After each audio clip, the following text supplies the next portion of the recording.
जय श्री राम।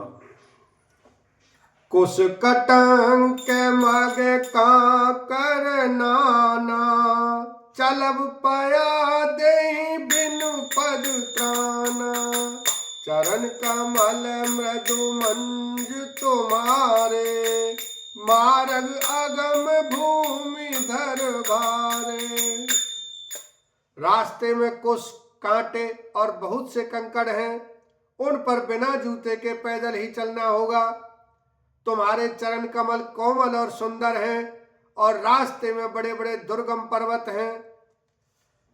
कंदर खो है नदी नद नारे, अगम अगाध न जाहि निहारे।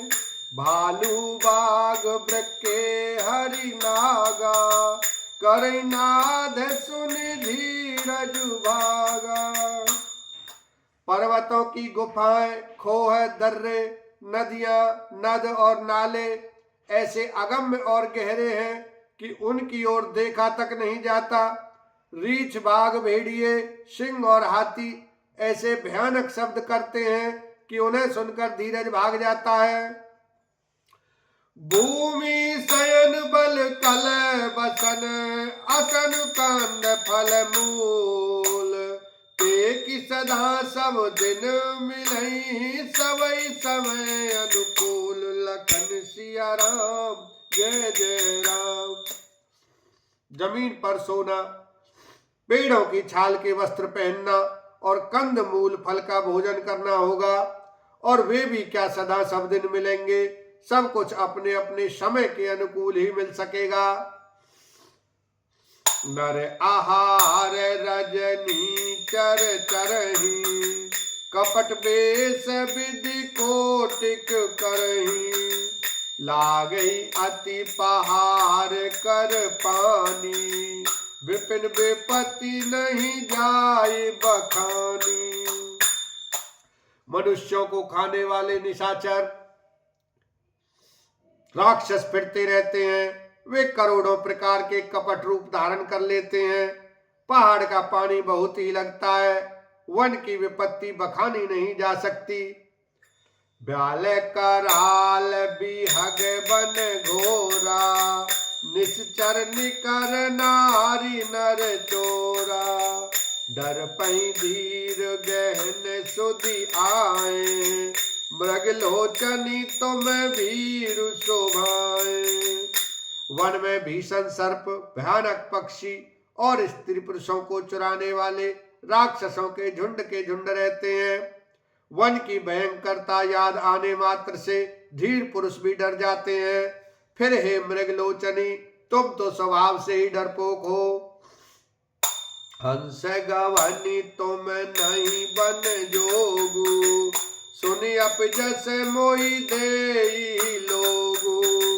मानस सलिल सुधा प्रतिपाली, जिय की लवन पयोधि मराली। हे हंस गमनी, तुम वन के योग्य नहीं हो। तुम्हारे वन जाने की बात सुनकर लोग मुझे अपयश देंगे, बुरा कहेंगे। मान सरोवर के अमृत के समान जल से पाली हुई हंसनी कहीं खारे समुद्र में जी सकती है। नव रसाल बन बिहर नसीला, सोह की कोकिल विपिन करीला। रहु भवन अस हृदय विचारी, चंद बदनी दुख कानन भारी।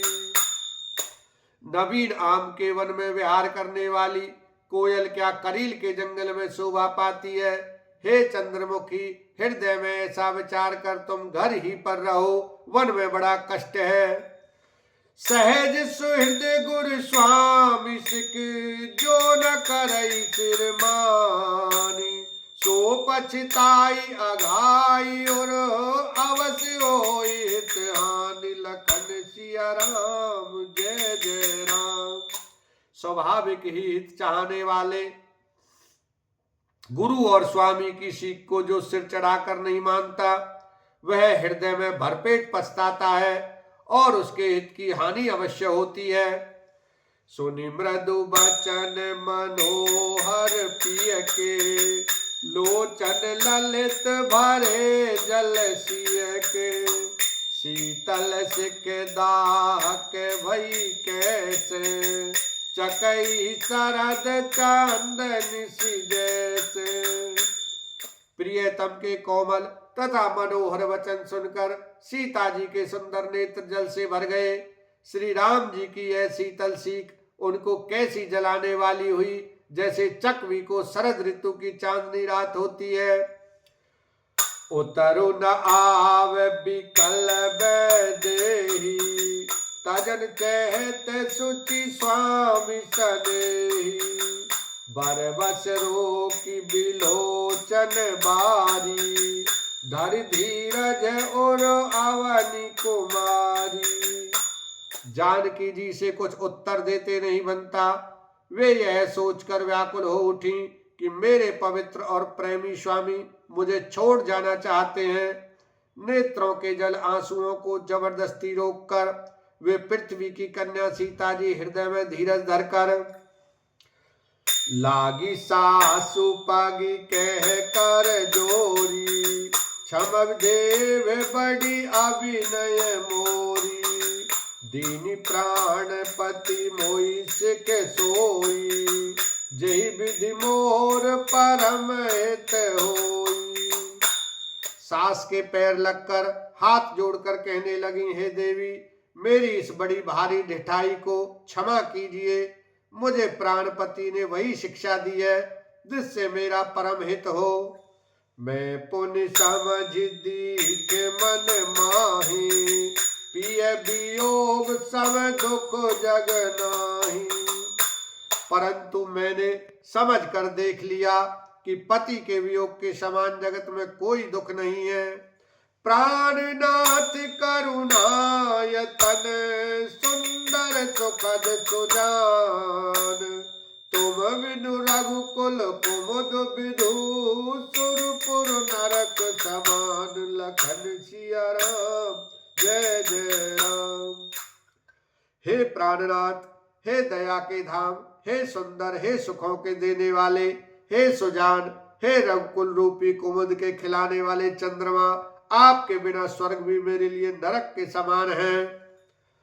मातु पिता भगनी प्रिय भाई, प्रिय परिवार सुहृद समुदायी, सास ससुर गुरु सजन सहाई, सुत सुंदर सुशील सुखदाई।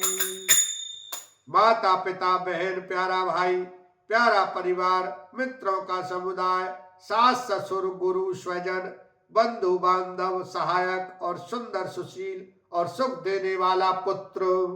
बोलो सियावर रामचंद्र की जय। उमापति महादेव की जय।